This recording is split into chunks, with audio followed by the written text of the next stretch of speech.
Good evening, I'm Trace Gallagher. It's 11 p.m. on the East Coast, 8 o'clock here in Los Angeles, and this is America's Late News, Fox News at Night. The federal relief and assistance that we have been providing has included FEMA providing $750 for folks who need immediate needs being met, such as food, baby formula, and the like. Breaking tonight, FEMA is apparently broke, at least the part of the federal agency that hands out money to hurricane victims. We are expecting another hurricane hitting. We do not have the funds. FEMA does not have the funds to make it through the season. So FEMA doesn't have money to cover another hurricane, but has plenty of money to pay for illegal immigrants. Maybe that's why the victims of Hurricane Helene say the government is nowhere to be seen. I'm going to tell you everything that's happening from the ground, what I'm actually seeing, because what they're telling you is complete bull on the news. They are literally allowing these people to die in the mountains right now because we can't get helicopters. They got money for everything else in the world right now. A Florida State Guard operator with a civilian flying a helicopter looking for signs of life and finding it, even saving an 11-day-old baby and an older woman with a 1-day supply of oxygen remaining. He and the man who owns the helicopter will join us live in moments. Meantime, the DHS Inspector General says federal agencies have been releasing non-citizens without identification into the United States and allowing them to board domestic flights. Fox News often finds discarded migrant IDs at the border, which begs the question, who are these people?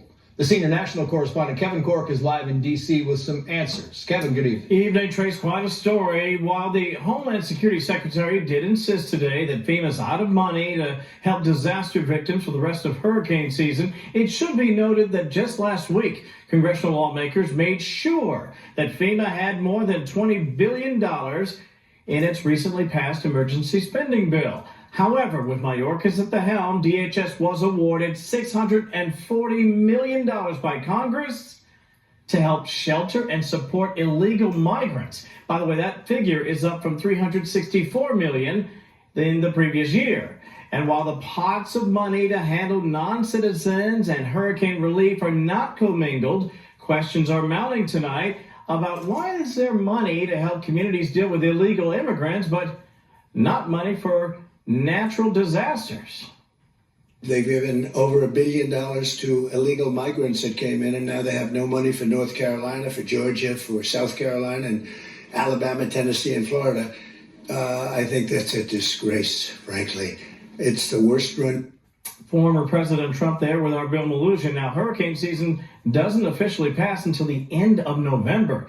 Meantime, lawmakers on Capitol Hill are expected to greenlight an extra aid package in a spending bill due around Christmas, and some Democrat lawmakers want to increase aid for illegal migrants to around $3 billion. Now, this is all happening as a brand new report from the DHS Inspector General finds that the Border Patrol, ICE, and TSA did not fully assess risks associated with releasing non-citizens without IDs into the interior of this country and allowing them on domestic flights. Now, among the key findings in their report, they say this: if Border Patrol and ICE continue this practice, quote, they may inadvertently increase national security risks, end quote.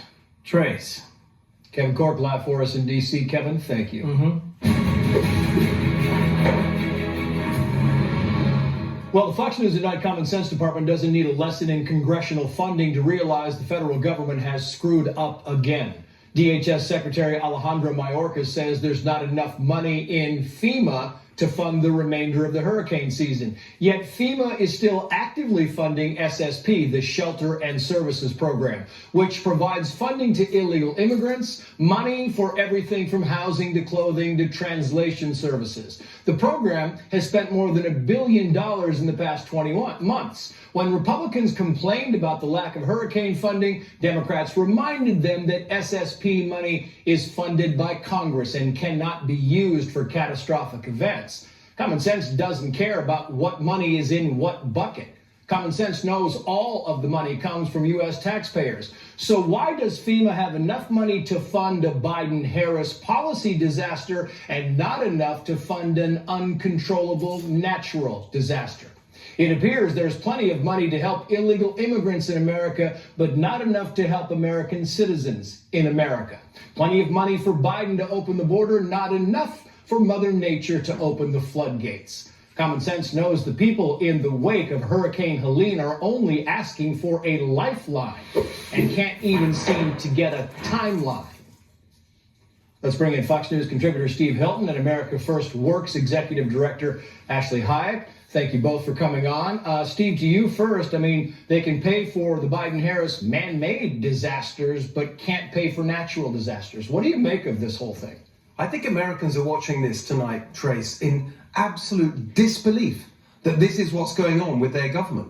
And as you say, to hide behind some bureaucratic nonsense about which stream of money, no. This is our money, and when our people are in need, they should get the money. That's what it's for. A further point I just want to make about that $750. That tells us a lot about Kamala Harris. I've worked right at the side of the leader of a country. I know that a big part of the job is when you have bureaucrats and aides bringing you plans that are no good, you got to push back against that. That insulting, inadequate proposal, $750. She should have said, no, I'm not saying that. You've got to bring me something decent. Instead, she went out there and read it out. That tells you she is not the kind of leader we need. She is not the kind of person that's going to push back against bureaucratic nonsense. I want to put these on the board because these are the FEMA objectives, Ashley, and I'll let you say, we're going to go down these things. You've got number one there is about DEI, equity as a foundation of emergency management. Number two is a whole community of climate. So you got climate change for number two. And number three is to make sure that FEMA is ready. You would think that number three would be number one because FEMA does not appear ready. Ashley. Well, first of all, the equity argument is ridiculous because hurricanes don't discriminate on gender or ethnicity. But the second point is earlier this year, Secretary Mayorkas said that he had enough funding for the hurricane season. But again, all of that money went to not Americans. And we saw this with East Palestine, Ohio. We saw this with Maui and Hawaii. And now we're seeing it in North Carolina and Georgia. This is what an America Last administration looks like. The DHS IG report, Steve Helton, reads as follows. Under current processes, CPB, Customs Border Protection, and ICE cannot ensure that they are keeping high-risk non-citizens without identification from entering the country. Additionally, TSA cannot ensure its vetting and screening procedures prevent high-risk non-citizens who may pose a threat to the flying public from boarding domestic flights. Biden-Harris is putting Americans at risk, is what this IG is saying. I mean, on top of the revelations last week that we discussed, 13,000 convicted murderers, 16,000 convicted sex offenders, no ID. I mean, you tried boarding a flight with no ID. You tried doing anything without an ID, by the way, apart from voting, which they love you to do without an ID. And maybe that's connected to this story too. It's crazy. And I want to put this up because, Ashley, this is for you, the DHS statement on the IG report. The Inspector General's report contains inaccurate statements, lacks important context, and is misleading. So the same people who were telling us the border has been secure for 3.5 years says the IG's got it all wrong. Your final thoughts on this, Ashley? Yep, they're right. They're completely lying to the American people, and they're trying to cover up for their failed policies. You know, President Donald Trump gets a lot of flack for calling Kamala Harris stupid, but when you look at policies that's basically giving keys to a stranger into your house and you don't know if they're criminals, burglars, or murderers, I think it's pretty stupid policies. Yeah, I think you're both correct. Steve, Ashley, thank you both. Thank you. We're in Nashville, and I saw 2 Air Force helicopter 60s. And they're like, we can't go. We're waiting on Title 10 orders. And I'm like, what? They can't get any authority. There's military helicopters all over here sitting on the ground, and they can't do nothing. They are literally allowing these people to die in the mountains right now because we can't get helicopters. They got money for everything else in the world right now.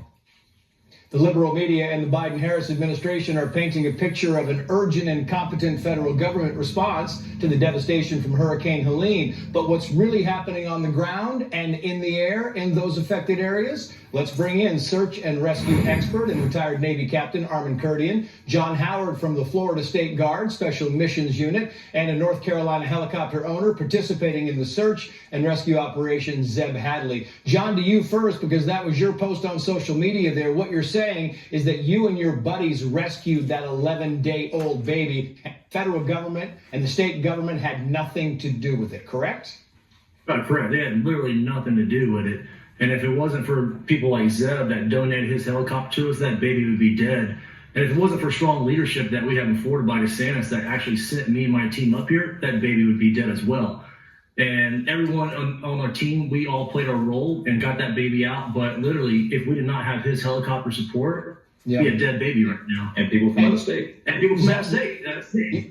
Yeah, Zeb, we're showing the video right now. You guys may not be able to see it, but we're showing the video, John's video, of what you are seeing from your helicopter and what you did. I want to know, as you go up there, Zeb, what are you looking at? What are you seeing that we don't know about?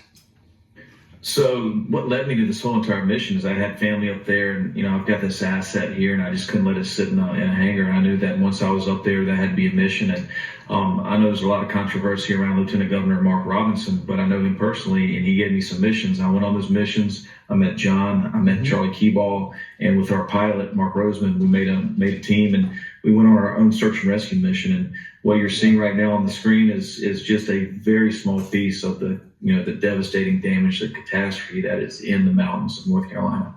It really is crazy. And to you now, Armin Kurdian, because dozens are still missing from the areas that we're looking at right now. Families don't know where family members are, can't get a hold of them. What do you do to find them, Armin? Trace, time is your ally up to the moment of an upcoming disaster, and it becomes your enemy after that disaster has done. The pre-positioning, the planning that needs to be done to get as many assets into theater as fast as possible is so vital to do. And not only just get them there, but have those aircraft loaded with heavy vehicles, have those helicopters equipped with forward-looking infrared to find those survivors, drop sat phones in areas that are inaccessible in order to get them there and support these people. So it's all about time. These guys are heroes, but there's not enough in there right now. We talk about time all the time. I want to play some sound, John, and then go back to you. These are some North Carolina residents. Listen to what they said. We're not getting the amount of support that we need. We haven't seen FEMA, we haven't seen Red Cross, we haven't seen Partners with Hands, we've seen no agencies coming through here. Most people drive through with their cameras out, filming us like we're animals in a zoo, and don't stop. Sounds to me, John, like the story that you have been telling. Are they telling the truth, do you believe? Yeah, I mean, honestly, when we reach these residents out there, we're the first people that ever reached them. And I'll say, hey, I'm from the State Guard. And they're like, oh, you're from North Carolina? I'm like, no, I'm from Florida. And they're just like, oh, what? And they're like, where's our government at? Like, they literally ask. I've even had people ask me where their governor is. And I'm like, that's a great question. It seems like everybody's asking where he's at. Yeah, and Zeb, to you, I mean, Tennessee Senator Bill Hagerty, the Republican, says nobody has seen anything like this. That's a quote. In recorded history, he went on to say, is it hyperbole, Zeb, or when you fly around, are you like, what in the world? I'm from North Carolina. I've lived here my entire life. I grew up, saw Hurricane Hugo, Fran, Floyd, the list goes on. Nothing compares to what has happened out there. I don't think it's massively as devastating as Katrina, but there are pockets just as bad, if not worse than Katrina. I mean, I've never seen anything like it. And to the point of those residents and to the point of what John's saying, I've been out there, I've sacrificed 80 hours in the past 5 days, and tomorrow the mission goes on. We're pulling 15, 19-hour days, and I've seen two FEMA officials, no trucks, no trailers, no camp. That's really the truth right now, and I just cannot, I feel like I'm living in an alternate universe. I don't understand where our government is. You talk to some of these people, Armin, and they will tell you, because there are not a lot of first responders, they become the first responders, the residents. If you were guiding them and advising them, what would you tell them as they go out and seek?